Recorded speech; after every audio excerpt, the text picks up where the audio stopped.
وطر واجب ہے۔ وطر کی 3 رکعتیں ہوتی ہیں۔ تیسری رکعت میں سورہ فاتحہ اور کوئی اور سورت پڑھ کر رکوع میں نہ جائیں، بلکہ اللہ اکبر کہہ کر دونوں ہاتھ کانوں تک اٹھا کر پھر باندھ لیں اور دعائے قنوت پڑھیں۔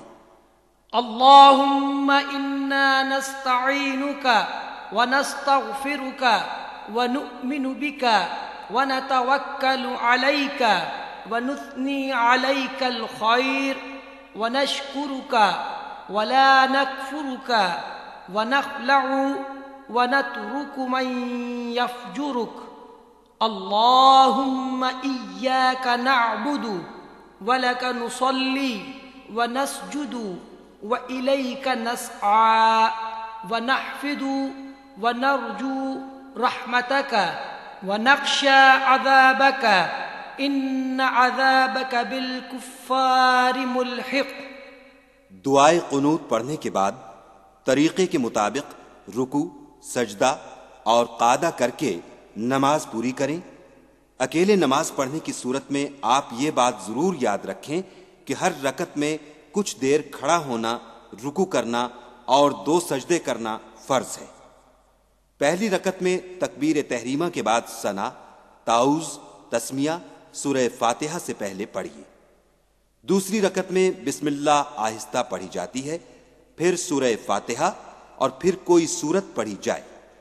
ثنا اور تعوذ صرف پہلی رکعت میں پڑھا جاتا ہے، دوسری رکعتوں میں نہیں۔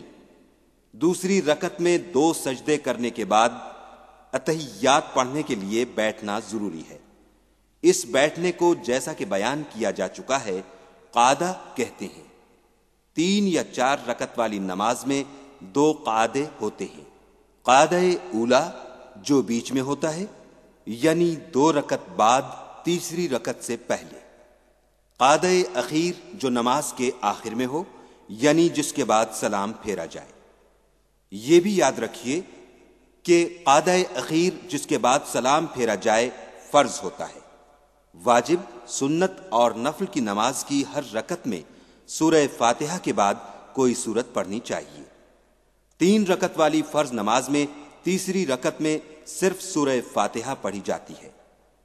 4 رکعت والی فرض نماز میں تیسری اور چوتھی رکعت میں صرف سورہ فاتحہ پڑھی جاتی ہے۔ 2 رکعت والی فرض نماز میں دونوں رکعتوں میں سورہ فاتحہ کے بعد کوئی اور سورت پڑھی جاتی ہے۔ وطر کی 3 رکعتوں میں سورہ فاتحہ کے بعد کوئی سورت پڑھی جاتی ہے۔ یہ طریقہ جو ہم نے آپ کو بتلایا وہ اکیلے نماز پڑھنے کا تھا۔